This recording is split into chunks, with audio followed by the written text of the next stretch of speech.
Hi, I'm Rachel, and this is my video on muscle contraction. Enjoy! Okay, so here we have a picture of the neuromuscular junction. This is just an area where the synapse meets the muscle. The axon terminal is at the end of the neuron, which is represented by that green shape above. The motor end plate is the muscle fiber side of the neuromuscular junction, and that's labeled here, but represented by that orange shape below. The synaptic cleft is just going to be that space between the muscle fiber and the synapse.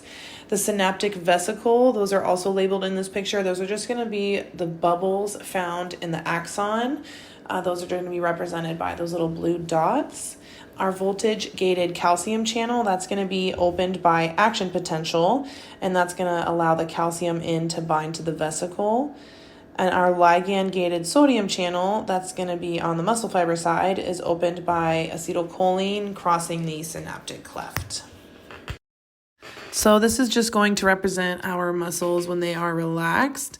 You can see the action potential represented by those lightning bolts that is floating outside of the neuron, as well as our calcium that's represented by those black buttons.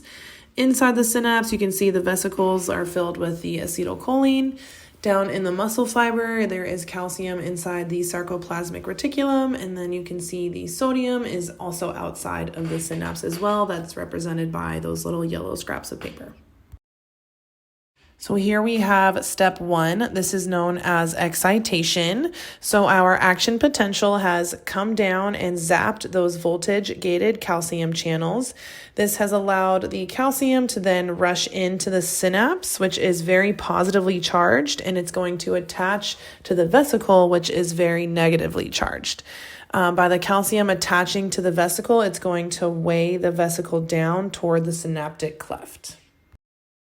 So in step 2, this is known as excitation contraction coupling. Our acetylcholine has been released from the vesicle. It crosses the synaptic cleft and attaches to channels in the muscle fiber.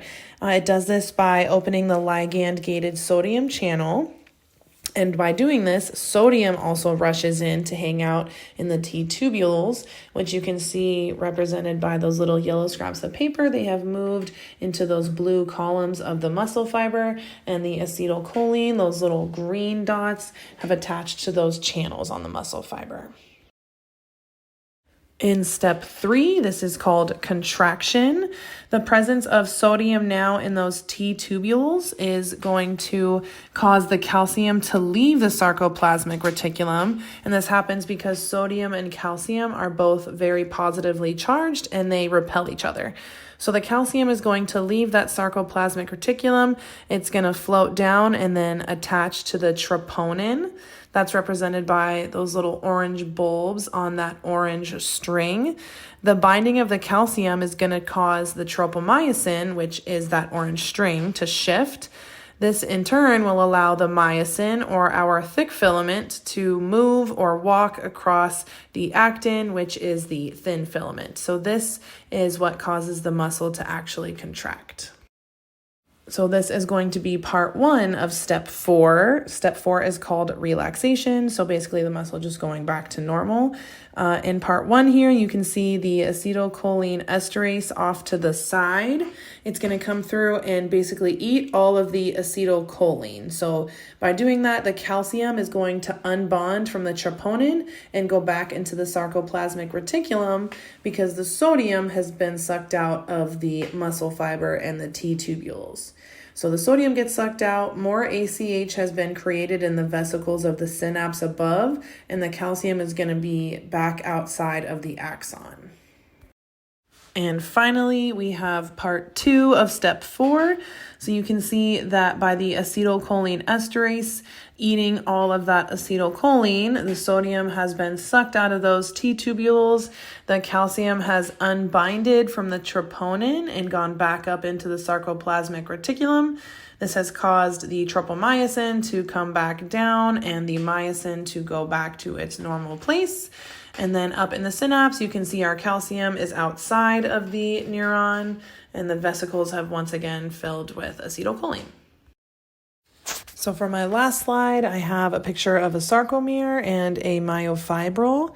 The myofibril is actually just a long cord that makes up part of the muscle fiber, and the sarcomere is an area on the myofibril that lies between two Z discs.